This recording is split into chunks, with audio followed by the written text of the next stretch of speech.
Delhi NCR में वायु प्रदूषण के गहराते संकट पर सुप्रीम कोर्ट ने बुधवार को सुनवाई की। दिल्ली एनसीआर में वायु प्रदूषण के गंभीर स्तर को देखते हुए सुप्रीम कोर्ट ने एनएचएआई और एमसीडी को दिल्ली की सीमाओं पर बने 9 टोल प्लाजा को अस्थायी रूप से बंद करने या स्थानांतरित करने पर विचार करने को कहा। पीठ ने इस बात पर जोर दिया कि केवल प्रोटोकॉल तैयार करने के बजाय मौजूदा उपायों को प्रभावी ढंग से लागू करने की जरूरत है, क्योंकि प्रोटोकॉल का पालन नहीं किया जाता है। सीजेआई ने टिप्पणी करते हुए कहा, आइए इस खतरे के व्यवहारिक और कारगर समाधानों के बारे में सोचें। इस दौरान दिल्ली में स्कूलों को बंद किए जाने का मुद्दा उठा।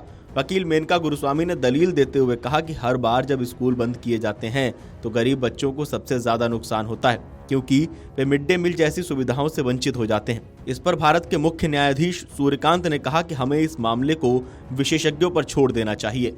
सुप्रीम कोर्ट ने कहा कि स्कूलों की छुट्टियां जारी रहेंगी। उन्होंने कहा कि हम दुआ करते हैं कि छुट्टियां खत्म होने से पहले प्रदूषण कम हो जाए। सुनवाई के दौरान एक वकील ने दलील देने की कोशिश की, जिस पर सीजेआई सूर्यकांत ने कहा कि हमारी समस्या है कि ऐसे मामलों में हमें विशेषज्ञों की सलाह कम मिलती है और उनकी जगह वकील ही विशेषज्ञ बन जाते हैं। दिल्ली एनसीआर में वायु प्रदूषण संकट पर सुनवाई के दौरान मजदूरों के संगठन की ओर से पेश वकील ने भत्ते के भुगतान न होने का मुद्दा उठाया। इस पर सुप्रीम कोर्ट ने दिल्ली सरकार को प्रतिबंधों के कारण बेकार बैठे निर्माण श्रमिकों की जांच और उनके खातों में पैसे भेजने का निर्देश दिया। सुप्रीम कोर्ट ने दिल्ली सरकार से प्रतिबंधों के कारण बेकार बैठे निर्माण श्रमिकों को वैकल्पिक काम उपलब्ध कराने पर विचार करने को कहा।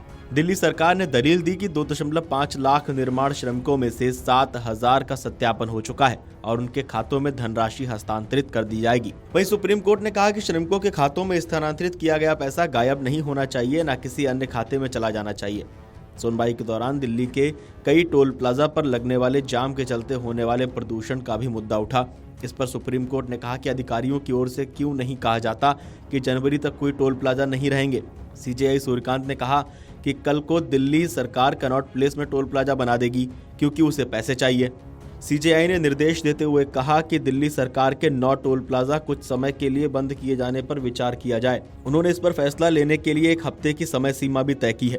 वहीं बढ़ते प्रदूषण को लेकर दिल्ली पर्यावरण मंत्री मनजिंदर सिंह सिरसा ने 16 दिसंबर को क्या कुछ कहा था, आप एक बार सुन लीजिए।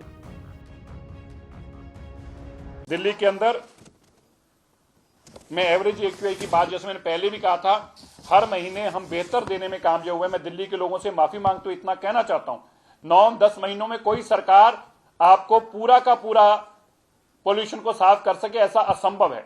लेकिन मैं दिल्ली वासियों आपको बताना चाहता हूं, आम आदमी पार्टी की सरकार जो बेईमानी करके चल कर गई है, हमने उससे बेहतर करके हर दिन का एक्यूआई कम करा है और इसी तरह अगर कम करते जाएंगे तो ही दिल्ली को साफ हवा देनी संभव है।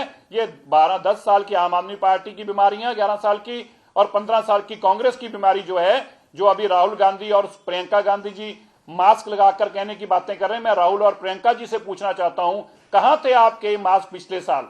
पिछले साल इससे ज्यादा पोल्यूशन था, पिछले साल इससे ज्यादा गंदे दिन थे।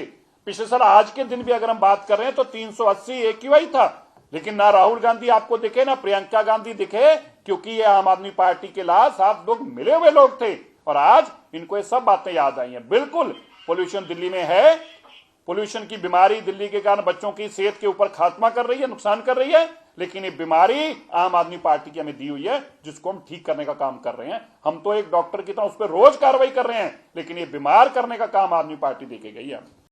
अगर आप ये वीडियो YouTube पर देख रहे हैं तो हमारे चैनल को सब्सक्राइब कर बेल आइकन दबाएं और Facebook पर देख रहे हैं तो हमारे पेज को लाइक करें।